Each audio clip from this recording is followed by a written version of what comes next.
Welcome back to my channel. So today I'll be doing a makeup haul video. So this is my first time to do a makeup haul video.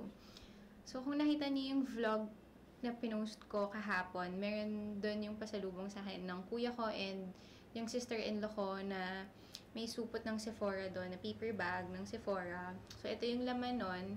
And then I'll include also the Becca palette, yung collaboration with Jaclyn Hill, which I got sa Sephora online, dito na sa Philippines. So first is this Urban Decay Naked Skin Concealer. This is in the shade Light Neutral. So ito, kaya ko ito binili is sabi ng friend ko na sobrang ganda na concealer. One of the best concealer daw na nagamit niya. So matatry ko pa lang siya tomorrow. Gagamitin ko na siya tomorrow, agad-agad. So hindi ko, actually first time ko pang magta-try ng concealer ng Urban Decay. At least nakaka-try ako ng ibang products. Let's open this. Ayan. So, ayan yung itsura niya. Halos pare-pareho lang naman yung mga tube. Ewan ko, for me, parang pare-pareho lang yung tube ng concealer. So, ang applicator niya is, ayan. So, at least, meron siyang applicator. Pwede na siyang direct sa face. Ang nahahasal kasi ako yung isi-squeeze pa. So, may mga nasasayang. So, gusto ko yung mga ganitong klaseng applicator. At least, walang masasayang kasi direct na nga yung application sa face. And then, next is this Urban Decay Eyeshadow Primer Potion. There. Meron siyang color eh. Ang shade niya is Eden.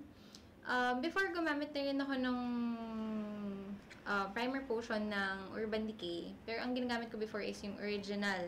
So, kakapanood ko ng mga YouTube videos sa mga beauty guru sa YouTube. Karamihan na ginagamit nila is itong shade na to. So, at least ngayon matatry ko na siya. Since naglalagay din kasi ako ng concealer before I put on mga eyeshadow kasi medyo dark din yung part ng eyes ko na yun. So, ayan. Ito siya. Maganda yung packaging naman niya kasi ganun din yung color nung laman niya. So, at saka ang cute nung takip niya. And then, ayan.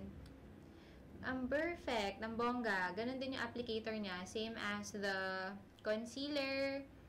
So, hindi din ako mahihirapan. Ayoko talaga ng sinesqueeze pa. Kasi yung ginagamit ko ngayon is yung primer ng Lorac. Kasama kasi yun sa palette. So, since hindi naman siya gaanong maraming gamitin, hindi naman ako talaga bumibili. Pero ginagamit ko yun sa clients ko. And then, next is Too Faced Natural Matte Eyeshadow Palette. So, this eyeshadow palette is all matte. So, yung meron kasi akong eyeshadow palette from Too Faced also, yung Chocolate Bonbons. Yung color pink.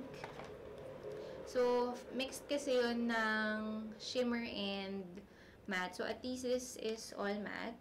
Perfect siya for everyday use. Yung shades kasi niya is very neutral lang. And then, meron siyang mirror. Na, ayan, meron siyang mirror. So, yung size niya rin is perfect pang travel, or kung nagbabaon ka ng makeup, kunwari sa office ka nagme-makeup, or sa labas ka na nagme-makeup, yan, perfect siya, kasya siya sa mga makeup kit. And then, yung packaging niya is parang lata. So, mukha naman siyang matibay. So, yun yung importante kasi sa mga eyeshadow palette. Yung matibay na lalagyan kasi at least pag nalaglag or nabagsak, hindi siya mababasag agad. And then next is this Too Faced again, Better Than Sex Mascara. Meron isa pa nito, sabi nila mas maganda daw yung waterproof since it's waterproof. But, ito yung pinili ko kasi pink yung packaging niya. Yan, open natin. Ayan, ang cute, diba? Ayan yung itsura niya. So, medyo mas mabigat yung mascara na to compared dun sa mga kinasanayan kong mascara na ginagamit. And then, nakalagay dito sa box is Hourglass Shape. Yung Ayan, open natin. Yan, hourglass shape siya. Yung applicator ng mascara. And then, pero nakalagay kasi dito sa box, sabi niya, 1,944%. Ang bongga, diba? More volume. Pero, I doubt nagagana siya sa eyelashes ko kasi sobrang nipis na nung eyelashes ko. Kailangan ko na talagang mag-false lashes pag kailangan ko ng volume. So, ayan yung picture niya. So, kung nakikita niyo yung picture, ganyan daw yung magiging effect niya.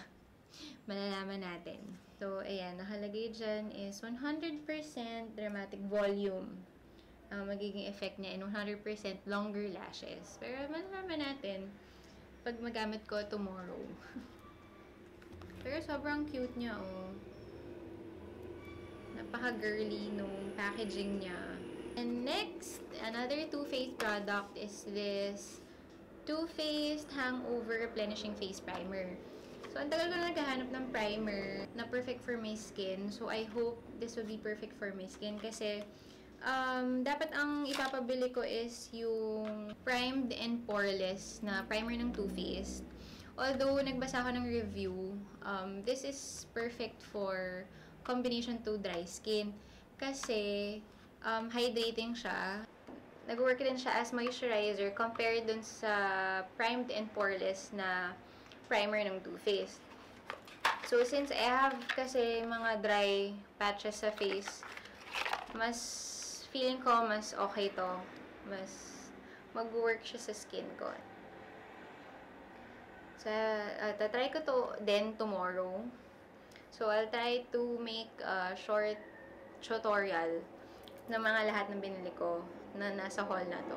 So, nakalagay dito is with coconut water, probiotic-based ingredient, and skin revivers. Silicone-free din siya na primer, which is perfect para sa skin.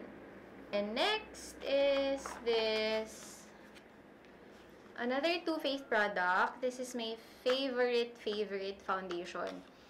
Pangatlong bottle ko na to. So, hanggat may napapabilhan ako na umaalis, talaga nagpapabili ako kasi mas mura talaga compared sa mga resellers dito. Pero although yung una kong bottle nito is nabili ko dito sa mga resellers, mali yung shade na nabili ko kasi hindi pwedeng i-swatch. So, light beige yung nabili ko. Medyo darker sa skin tone ko. Although, pwede ko pa siyang gamitin. Kailangan ko lang gumamit ng lighter color ng powder para hindi naman masyadong parang magmukhang dark sa face ko. So, itong vanilla, yung perfect shade for me. So, at least, dalawa na yung bottle ko na ganito. Yung pangalawa is, pinabili ko din sa friend ko nung pumunta siya ng States. At least, dun kasi na-swatch niya. Tapos, magka-skin tone kami. So, nalaman namin na ito nga yung shade namin. And then, ayan. Ito, pang stock ko siya. Hindi ko pa rin naman nauubos yung mga bottles ko nito before, but at least, natatakot ako maubusan. So, ayan. Ginagamit ko talaga to almost every day. Nag-alternate din naman ako ng foundation na meron ako. Next is this Kat Von D Shade Plus Light Contour Palette. Sobrang tagal ko nang gustong bumili nito. Meron yung time dati na dapat ito yung bibilhin ko. So, pumunta ako dun sa isang store na binibilhan ko ng makeup. Wala silang available nito. So, ang meron available is yung Anastasia na contour palette. Yun yung nabili ko. Although okay naman siya, yun yung ginagamit ko sa clients ko. And then, pag nagko-contour din ako sa sarili ko, ginagamit ko din siya. So, kaya rin naman ako nagpabili nito. At least meron akong sarili ko ng palette. Hindi ko na kinukuha yung sa Pro Kit ko. Para, diba, meron akong sarili. So, there. Ayan siya. Ang ayoko lang dito is yung packaging niya. Although, parang same din siya with the Anastasia contour palette. Yung parang papel na karton yung packaging niya. Pag natutuluan kasi siya, especially ginagamit ko yun sa Pro Kit ko. So, pag nakalatag siya, tapos natutuluan siya ng alcohol or ng foundation, ng concealer, any liquid na nagmamansya siya. Tapos, syempre, di ba, parang ang dumi tignan. So, ito, maganda pa siya tignan kasi bago pa siya. Ayan. Ayan yung shades. So, ito, I'm sure naman magagamit ko to kasi almost the same din naman siya with the other contour palettes. Ang nabasa ko lang naman na review dito is mas pigmented siya compared to the Anastasia contour palette. Although, hindi ko pa siya masasabi ngayon kasi hindi ko pa siya natatry. So, pwede akong gumawa ng review pag gumawa ulit ako ng makeup look about this, comparing this to my Anastasia contour palette. And last but not the least is my Becca blush and highlighter palette. So, hindi kinakaya ng camera. Ayan, nakikita niyo ba siya? Yan. So, sobrang shiny nung packaging. Hindi kinaya ng ilaw ko at camera. So, there. This is a collaboration of Becca with Jaclyn Hill. 3 blush and 2 highlighters yung kasama dito sa palette na to. So, yung highlighter kasi na champagne pop ng Becca, sobra niyang kilala na highlighter na halos lahat yata na sa YouTube is yun yung pinagmamalaki nilang favorite nilang highlighter. Dati kasi, ang favorite kong highlighter is yung Anastasia So Hollywood na highlighter. Akala ko yun na yung the best. So, na-try ko to. Kinabog siya nung champagne pop. So, yun yung gamit ko ngayon. Yung highlighter na champagne pop. And, yung Pamplemousse na blush. Yun yung gamit ko ngayon. So, yan. Yan yung shades niya. May 3 blush and then 2 highlighters. Mas bet ko pa rin talaga yung champagne pop. Kasi mas gusto ko yung pagka-highlight niya. And parang mas glowy.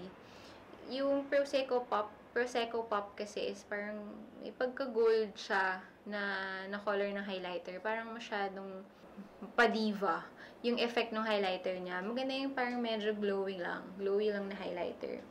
And then, so yung mga shades ng blush dito is Rose Spritz. Yun yung may shimmer na blush.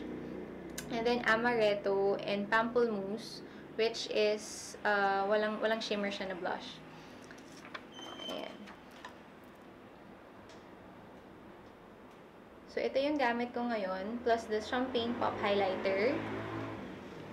Sobrang favorite ko siya. Gamit na gamit lahat ng color ng blush. Perfect siya sa lahat ng shade ng lipstick. Especially the highlighter. Sobrang perfect siya with the blush talaga. Actually, any blush, perfect naman yung highlighter na kasama dito. And then, sobrang laki ng mirror niya. So, kahit ito lang, kuwari for travel, or may baon ka na makeup, sobrang perfect na dala mo to kasi sakop yung buong face mo talaga. Ang cute din ng packaging niya kasi manipis lang, tapos may lock siya. Unlike yung mga ibang palette na parang pag nilagay mo sa bag is mag-open siya mag-isa. So, at least ito, may lock siya na maganda. So, nakalagay din dito yung shades.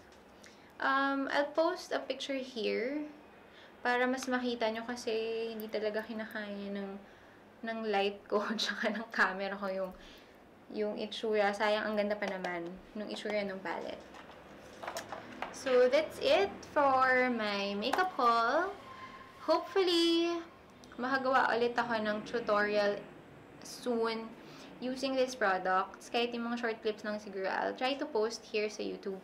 So, if you have any comments, suggestions, please don't forget to comment down below.